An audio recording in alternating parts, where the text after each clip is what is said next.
anyway, we were talking about wrestling, the wrestlers passing away. Then, I know that also there was a tribute. There were tributes to certain wrestlers. Like, we talked about Chris Benoit. Him getting a tribute show like that, and then the very next night they were just like, "We will not be mentioning Chris Benoit's name from here on out." That's it. Yeah. And I look at that, and also I look at the Owen Hart one is a weird one because the wrongful death suit for the WWE, and then not only that, but also the fact that Owen did all of his work in all of his biggest work in WWE or WWF at the time, and yet AEW has the Owen Hart Invitational Tournament, and it's just because that is the Owen Hart's family, specifically his wife and children, do not want any involvement with WWF anymore because of bad blood, and that's why they basically let the Owen Hart Invitational go on AEW. Yeah. And that, to me, is just, that speaks volumes. And death in the wrestling industry is something that should be taken seriously. I remember when we found out what happened with Jay Briscoe last year. Oh, dude. That one hurt. That hurt. That one hurt a lot. And I remember when we found out. I remember we did it. Here was our problem. We did that. Like, all the wrestlers stepped out, everyone. But you know what the problem was? No one, the only person we had there to ring the bell was the DJ, and the DJ is not a wrestling fan, and the DJ does not know how to do a 10-bell salute. So he just did No, here's what he did. He basically is like they got in the ring and they announced just Jay Briscoe, aka Jay Pugh, has passed away, and we wanted to come out here, all of us together, as part of the wrestling industry, and we wanted to show our love and show our support for the Briscoe family and for the greater independent wrestling community. So everyone, we wish for you to have a moment of silence with us while we do a 10-bell salute. It started out great. Then the DJ gets over there and just goes, ding, ding, ding, ding, ding, ding, ding, ding, ding, ding. It's and immediately I remembered peering over, and Spaceman's a chill guy. The guy who is the one of the owners of UCW, basically the head, one of the figureheads, one of the most chill dudes you'll ever see. I see literal fireballs in his eyes, looking over at the DJ, just yeah, I could imagine. And then I remember he did that stupid 10 thing salute, and then all of a sudden I think Spaceman just walked over and just told him man, just stop. And then basically the moment was ruined, and the bell had told 10 times, and basically we just went on with it, and we just thank you, and instead we held the silence for another 10-15 seconds, and then we just called it there. Bobby Eaton was another one. Dude, Bobby Eaton, when he passed, there was a tribute show, and I was part of that. I came here's the thing. I'm a manager. I do get in the ring and wrestle occasionally, whenever it calls for it. I'm basically a human crash bag. I'm one of those stunt bags that people jump into. I'm a big target. So that's mainly what they use me for, dude. I'm not joking. And anytime they're just everyone's just okay, all right. So I'm gonna do a inside out bump from the second rope. Is Nate gonna be there? They ask me that every time, and yeah, I'm usually there. And I remember one time I had to take 3 inside out bumps in one match. That was something. I know that's nothing compared to these just spot fests that you see in some of the indie shows, but me just getting rolled on by a 260-pound dude who is as stiff as a board ain't fun. No. And then not only that, but eating a friggin' Stan Hansen lariat from him. Jesus. I was gonna say, are we talking about the last show? Yeah. the Black Hansen that Brody gave me. Oh boy. I love Brody to death. Brody's a cool dude, but he's stiff. He hits hard. Well, I mean, you're living one of my dreams, man. I wanted to be a wrestler for years and years and years, and then obviously health issues. But I always wanted to be a manager. Managers are fun. I want to be that smarmy manager that everybody got pissed at. Basically, I go back to Total Biscuit, which rest in peace TV. Total Biscuit, he was a huge wrestling fan, and he basically they were asking what their wrestling personas would be, and basically he was just like, I would be Johnny British. I would come out, he's a very British man, just very smarmy, and basically like old school Triple H, you know, just like God. And I miss TV so much, man. He's been gone 6 years now, and it sucks so bad that he's not here with us anymore. But in terms of wrestling deaths, there's some that hit me really hard. Eddie Guerrero was a big one. Yeah. I remember Scott Hall was one, dude, that got me pretty good. That one hurt just because of the progress he was making. Well, we got Scott Hall for about 5 more years than what we should have. Yeah. Scott, by all intents and purposes, before Diamond Dallas Page reached out to him, should have been dead. He should have been dead already. Yeah.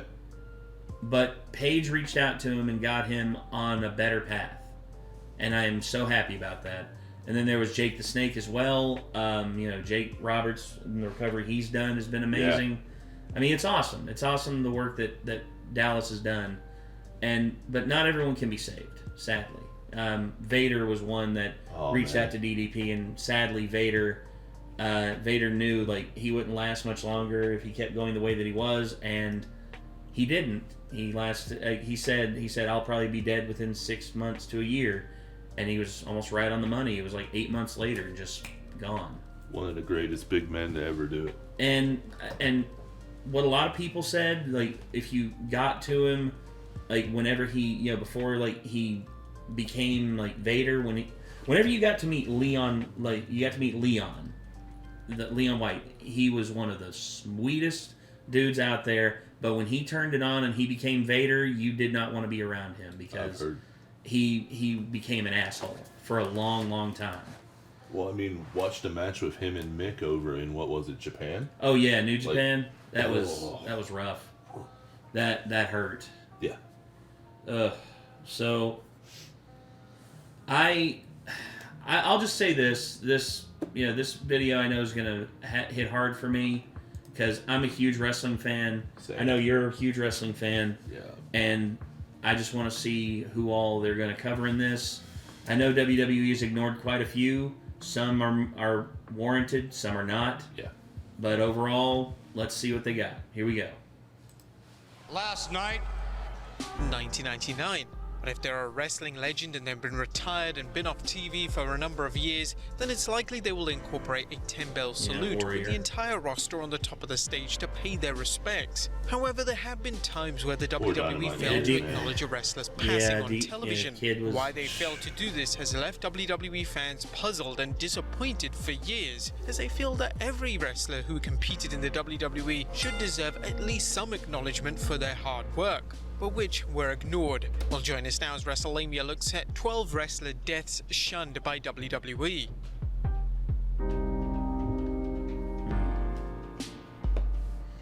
Number 12, Dino Bravo. Wow. Damn. Dino Bravo had There's a a deep WWE run between 1986 to 92, and although he never broke out into the top of the card, he was one of the strongest wrestlers to ever step foot in the ring. An Bravo's absolute passing tank. was one of the most bizarre to happen in the world of wrestling, as he was shot 17 times whilst watching a hockey game.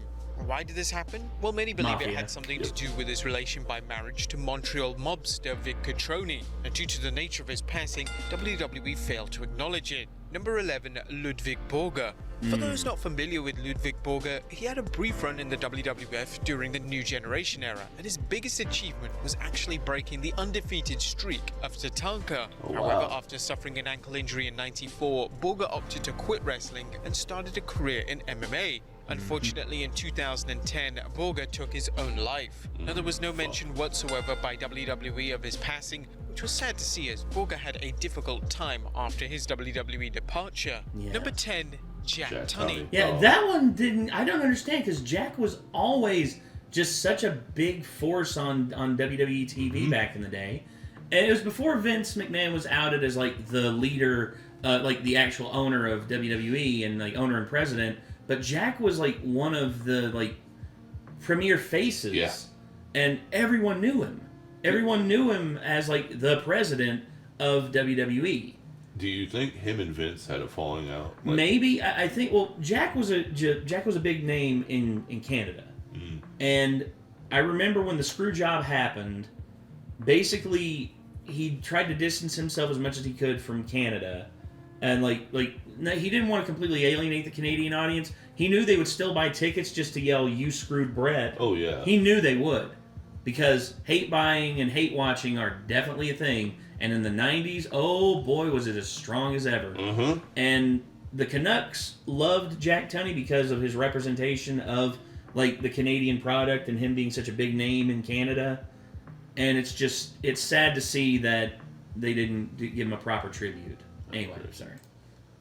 But Jack Tunney was a pivotal part of the WWE programming between 84 and 95, as he would act as the on-screen president for the WWF and be the central authority figure on WWE television. Now, this was a time before the WWE fans knew that Vince McMahon was actually the chairman and was running the entire show. But Tunney was believable in his role, and to maintain this position for over a decade was... Also, you can attribute the internet to a big reason why Jack Tunney's not in the, lost out, because by that time, a lot of people were figuring out, oh, who's the owner of WWF? Oh, it's Vince McMahon. Yeah. And it's like, oh, here's actual legal documents that we can tell you.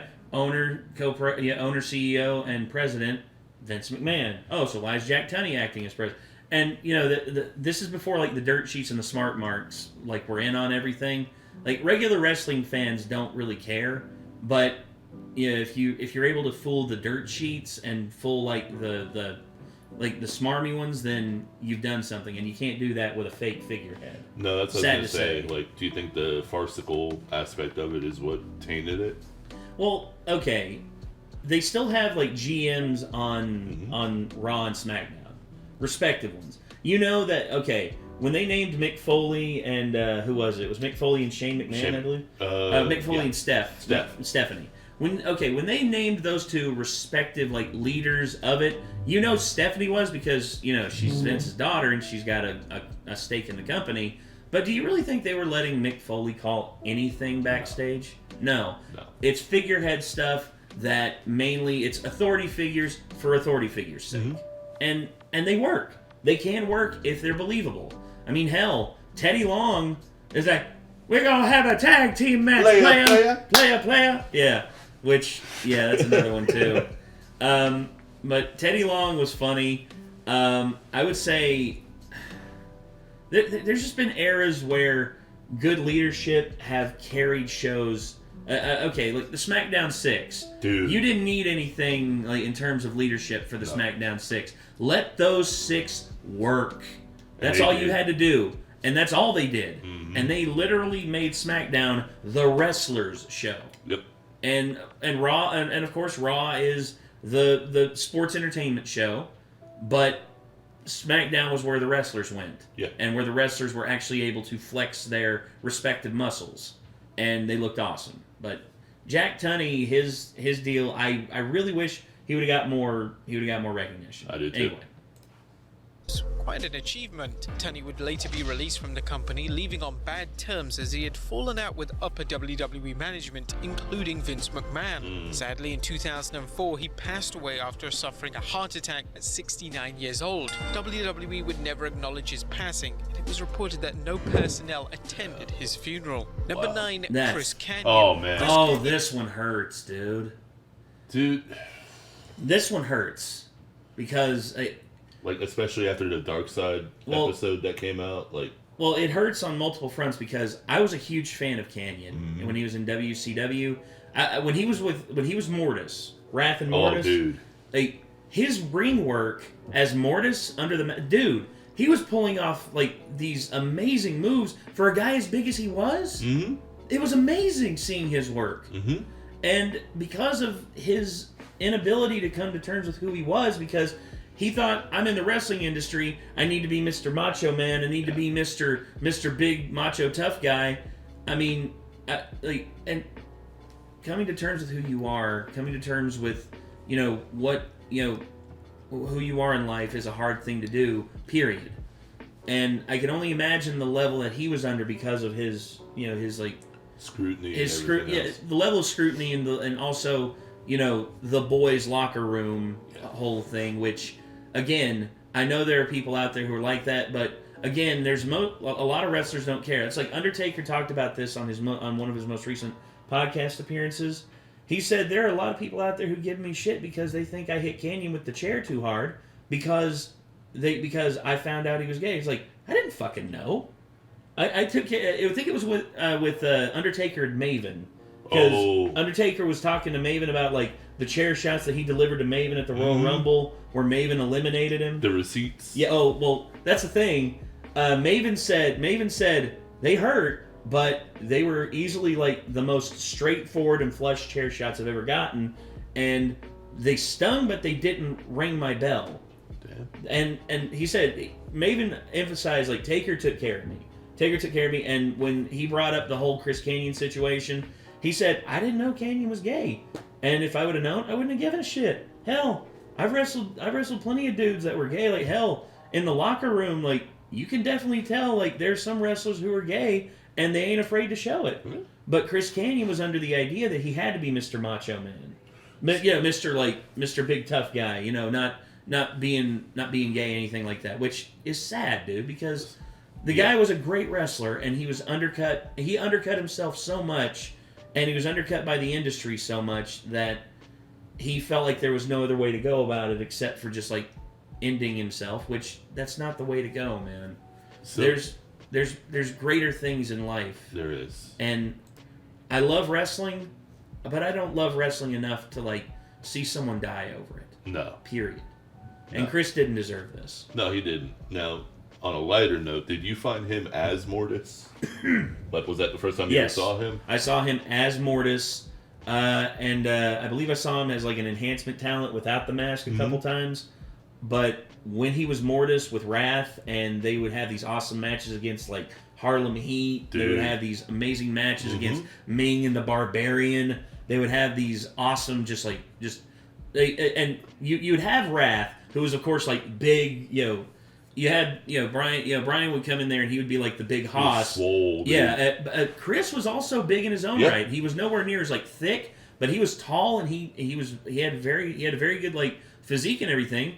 And he was in the ring. He was one of the best out there. I remember him and Booker T in the match between them, Harlem Heat and Wrath and Mortis. They went back and forth. Yeah. Booker would like do a spinning hook kick. Canyon would roll under it and do like a leaping like cross body off the middle rope, and then Booker would roll out of it, spin a Rooney up, and like go for like a leg lariat. Canyon would go under it, and they would like take him down, and then just like go into like a catch wrestling segment. It was so good seeing those two work, seeing two like amazing athletes, Booker T and Chris Canyon just going and going and going, and the crowd being into it, the crowd seeing what these guys were capable of, and just a better time, man. It was a better time, and if Chris could have been more honest with himself, and the locker room could have been more accepting of him, I really think Chris Canyon could have been something special. Oh, same. I really do, personally. Anyway, I do too. But I found him, I think, when he was with the Flock. Oh yeah, that was like my first taste of Canyon, and then I followed him from that, and I was hooked. I remember, dude, Raven's Flock. That was sort of like the beta version of Raven's Flock, because they had it on. Raven, when he was on ECW, was awesome, dude. And when he was in WCW, he had those moments, but they didn't know what to do with him, and they just fed him to. They fed him to Benoit. They fed him to Goldberg. Now, his stuff with Benoit was awesome, because they did a thing that sold out where basically Chris Benoit had him in like the crossface, and at first Raven was just like trying to get to the ropes, and then Raven started laughing, and then he passed out, and then then he got counted out. I remember in the Flock there was Raven, Lodi, the signing guy. Lodi. Then there was Hammer, Sick Boy, Scotty Riggs, Billy Kidman, just great wrestlers all in their own right. Absolutely. But yeah. And then Canyon came along as well, but dude. Canyon had a moderately successful WCW run, but fans felt he had a lot more potential as his charisma was certainly there, and when WWE purchased WCW in 2001, fans felt that Canyon might finally get a chance to shine. But sadly, it wasn't to be. Canyon was barely used as a mixture of injuries and no concrete plans for the former US champion led to his release in 2004. In 2010, though, sadly, Canyon would take his own life and pass away at the age of 40. WWE failed to mention Canyon's passing on television, and the best they did was to release a brief statement on WWE.com. Number 8, Crash Holly. Crash Holly was one of the most entertaining wrestlers in the Attitude Era. His run in the hardcore division was some of the best created segments they have ever produced. His hardcore segments, and Holly like you just actually said, won were the hardcore amazing. title 22 times. Unfortunately, after the Attitude Era ended and WWE abolished the title, Holly didn't really have any concrete plans in the company, which would ultimately lead to his release in summer of 2003.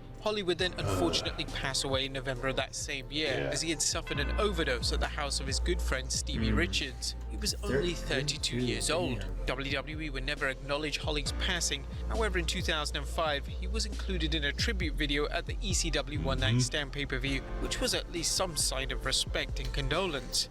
However, he deserved much more. He deserved much Number 7, more, man. Viscera. WWE's lack of acknowledgement for Viscera's passing actually led to a lot of backlash online. That is, dude, Viscera was everywhere. And I know there's going to be people who are just like, well, he sucked his Mabel, you know, he injured people, and it's like, dude, a lot of people backstage loved Viscera. Yeah. And plus, he was always just, like, he's a memorable, like, you don't forget Viscera. That's the thing. The man is literally, like, one of the most memorable, like, sights in the wrestling industry because of his sheer size, and not only that, but his ability to just move. Well, and his appearance. Yeah. Like, dude came out with a freaking mohawk. Yeah. A blonde mohawk at that with, like... Yeah, with the black teeth and just, dude, like the leather jacket and everything. Dude. It was awesome. Such a great look. And Viscera was always one that I really can't believe they just never acknowledged. I know. I don't understand why. Especially with all he contributed to, like, the ECW show. Yeah. Oh, man. Like, it's sad. Now, Viscera had a lengthy run in the WWE as he portrayed a character named Mabel in the mid-90s before he was repackaged as Viscera and would be a key part of The Undertaker's Ministry of Darkness stable. Towards the end of the Ruthless Aggression era, he would once again be repackaged, but this time he would be known as Big Daddy V. Viscera would pass away in 2014 from a heart attack, which left a lot of fans and fellow wrestlers deeply saddened. WWE failed to acknowledge his passing on Raw, which left a lot of fans very disappointed. However, they would finally release a brief tribute the following week, and fans weren't sure if this was released due to fan pressure or WWE actually... Had to be fan pressure, because, let's be honest, Vince is in his own head a lot of times, and if he feels like something isn't worthy of airing, he'll just nix it. Just like that, immediately. He'll nix it and just be done with it, and for someone like Viscera, that's just not fair. No, for someone like him, just like as is, just like what he did, the fact that he accomplished what he did, and he didn't get any love, it's like, damn. I mean, he was only 44. Is that 43? 43. Damn. Like, it's a shame. It is. He already had the particular tribute planned. Number 6, Lance Cade. Lance Cade had all the tools Garrison to be a top Cade star back in in the the day, and Mark WWE. Jindrak, Following a successful tag team run alongside Trevor Murdoch as well. Cade would form an alliance with Chris Jericho. This alliance would be a central part of the legendary feud in 2008 between Jericho and Shawn Michaels, and fans believed that they were planning on making Cade their next big star. Unfortunately, this wasn't to be, as Cade would be released the same year after he had a seizure on a plane, thanks in part to his abuse of pills. That's one thing as well. The wrestling industry is just filled with that. Yes. It was filled with that for some... And here's the thing, in UCW, I'm not going to say, like, there aren't people... Because here's the thing. Everyone manages everybody back there. We all look after each other. That's one of the most important things. If anyone's feeling down, if anyone is like having doubts, if anyone's just like in their own head, we're there for them. We are always there. I remember like there was a wrestler who came in and he'd been to like 3 shows with us, and he was upset of the fact that, you know, at the last show, you know, he he didn't get the proper response, and then he just started like having a little bit of a panic attack about just like am I wasting my life? Am I wasting?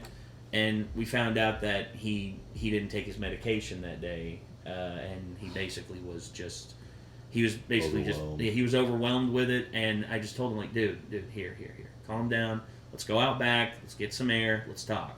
And it was me and like 4 other dudes. Like we sat back there with him, talked to him one by one, and he made it through the show. And then we told him like, look, man, you need any one of us to give you a ride home? Because we'll do that. Oh yeah. And that's the thing as well. Whenever one of us gets injured, we always look out for each other. We take each other to the hospital. We protect each other. Yeah. That's what you're supposed to do in the locker room. You protect each other and you help each other. And sadly, when it comes to stuff like this, it's hard to police this stuff because you never know who's on what. Like sometimes you can tell. There's some like it pains me that there was one. I'm not gonna say his name on here because I don't want to. He was at the School of Morton, and he was just such a friggin' character. Massive too. He was like 6'6", 270 pounds, just an absolute beast of a human. And he was just super nice to me. He always made me just feel like I was welcome wherever I was with him.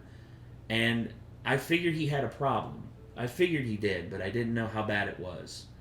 And I found out, about a year after we stopped going to the School of Morton, I found out that he passed away. I found out that he died, and he was only 42, and he basically just, like, he went out by himself, and he, from what everyone said, like, he was just alone.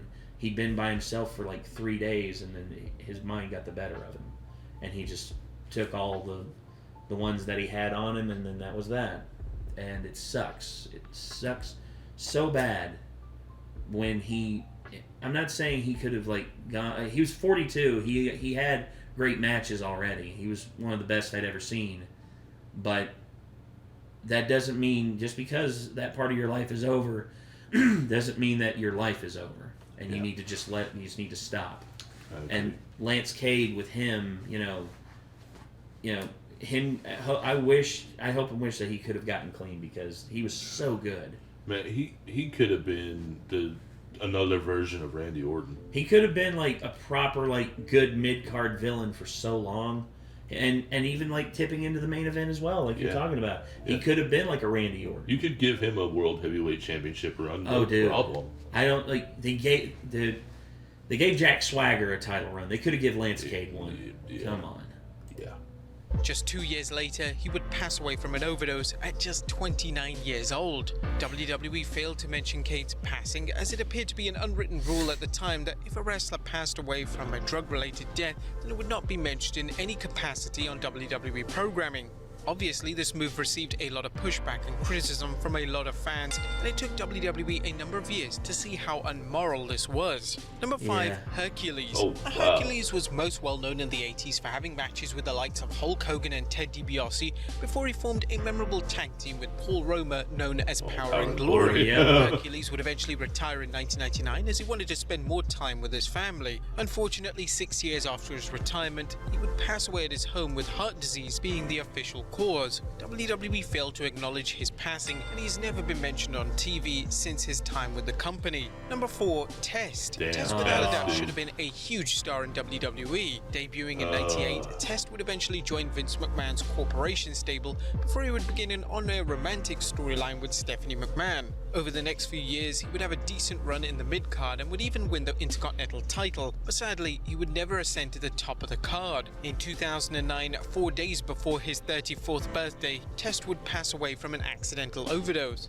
It would later be revealed by Dr. Bennett and Balu that Test suffered from CTE, and he revealed that the CTE seriously impacted Test's behavior and mental state. WWE would never mention his passing, a move that left fans extremely disappointed. Test was a key part of the elbow drop, man. Fans had fond memories of his work, so to not see him get a tribute he deserved was seen as distasteful on the part of WWE. Number 3, Sean O'Haire. Sean O'Haire was a big part his of the final few months of sick. WCW. It was smooth. Here's the thing. Jeff Hardy's is memorable. His is so smooth.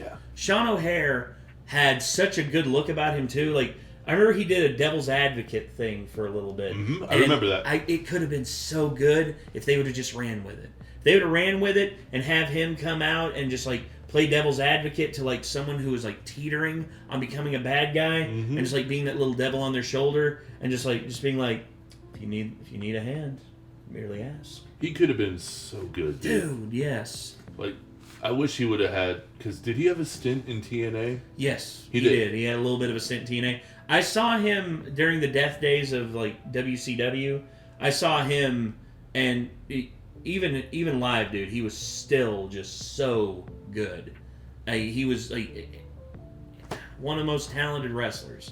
Again, just these dudes. Some of these dudes are just so good, and they never get a chance. Yeah, they never get a chance to shine at the top, and I don't understand why they didn't mention Sean. That still blows me away. He had a crazy look too. That's like his physique, his eye, like his eyes, like his beard, like his hair too. Basically, I call it the Stephen Bonner look because Stephen Bonner, like they called him the Psycho because of just like his eyes were just like so wide and so like piercing, and his look was so intense that it was almost like he was like looking inside your mind and trying to break you. And that's what Sean O'Haire had. Yeah. Ugh. It sucks. Programming. O'Haire made up one half of the match. There it is, the indie Chuck Colombo, boy. Yep. And fans believed that the two were going to be the future of WCW. However, when the purchase happened in 2001, his future was up in the air. The duo would join WWE and make their debuts in summer 2001, but it wasn't long before O'Haire was sent to OVW for more development. Fast forward to 2003, and they planned on having O'Haire debut on the SmackDown brand with a brand new Devil's Advocate gimmick, and it would even have the legendary Roddy Piper by his side. Although the gimmick had a lot of potential, and though it was clear that O'Haire had improved his ring skills, he would be released the following year. O'Haire would battle depression and alcoholism in the years to come following his release, and he would take his life in 2014, passing away at just the age of 43. The passing of O'Haire would never be mentioned on television, but they did, however, release a brief statement on WWE.com.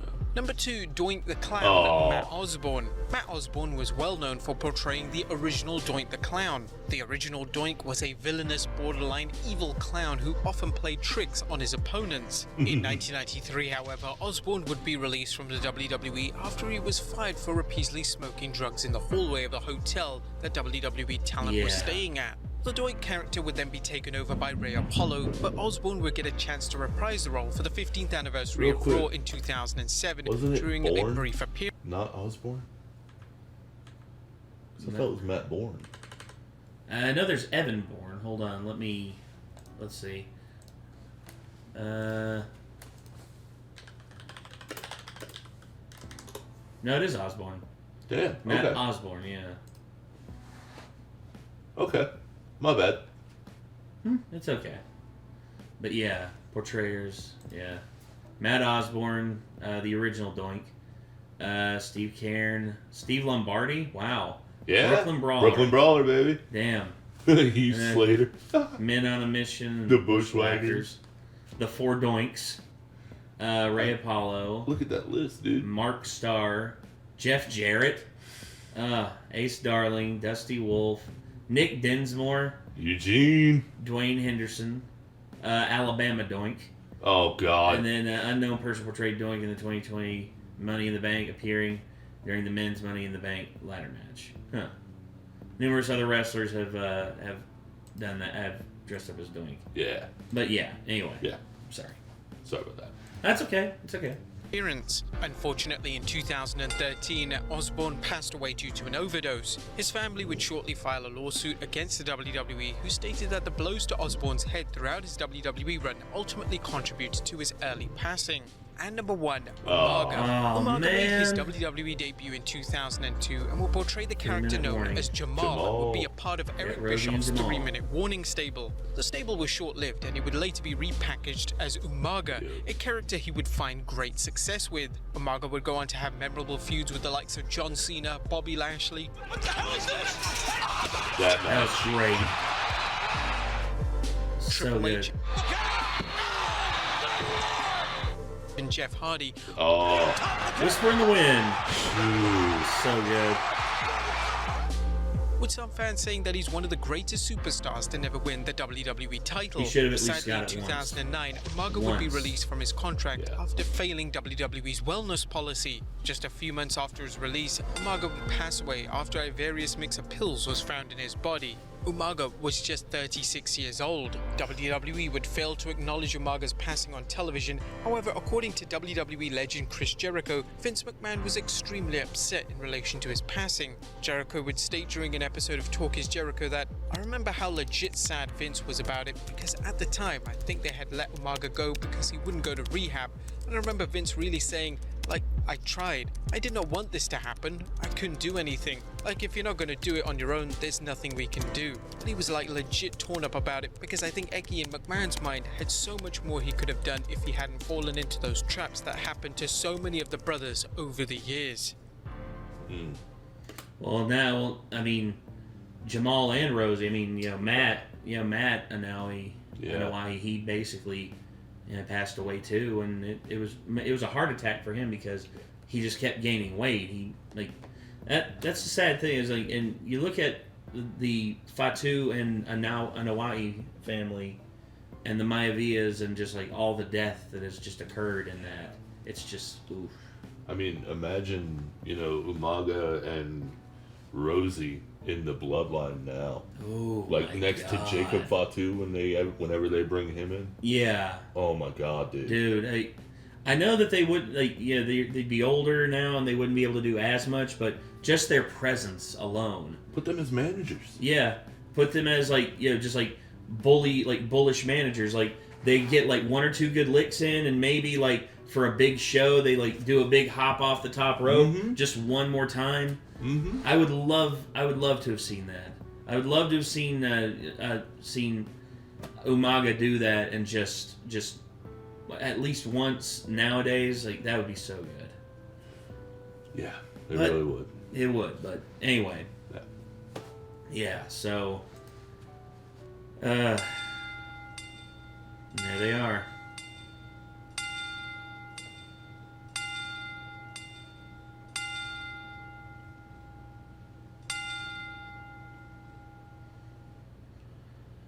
And there we go.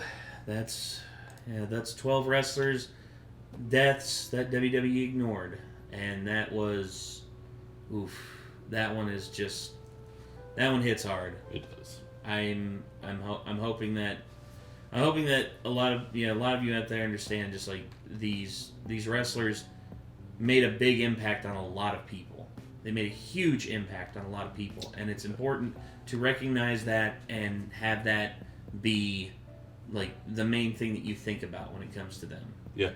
Because I know that there's a lot of people out there who would see like, oh, wrestling, it's just, oh, it's all fake. It's like it's all bullshit. It's all this.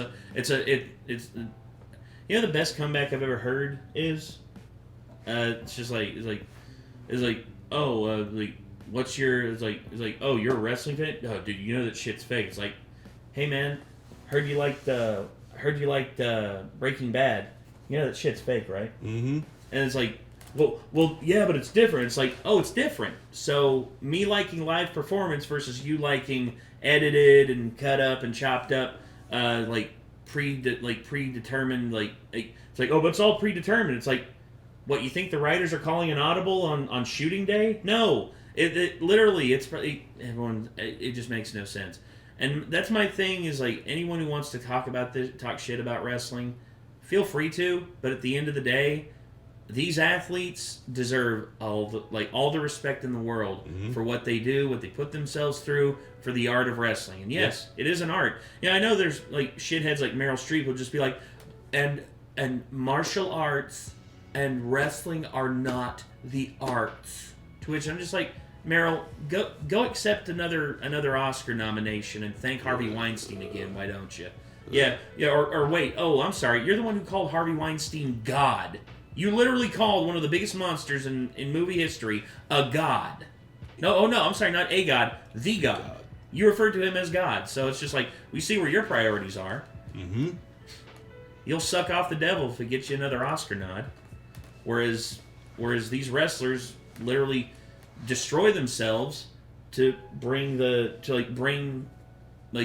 fantasy to real life in front of people, and it's just like, damn, they don't get the respect that they deserve, man. No. A lot of them don't, and it sucks. It does. It really does. That one was a tough one. It was a tough one to get through, yeah. So, anyway, I got nothing else to say, man. Yeah. WrestleMania, once again, just doing the damn thing and proving that they are one of the better wrestling channels out there. Oh, yeah. So, I guess until next time, everyone. Signing off, I'm Nate. I'm JT. Y'all take care. Be good people. Peace.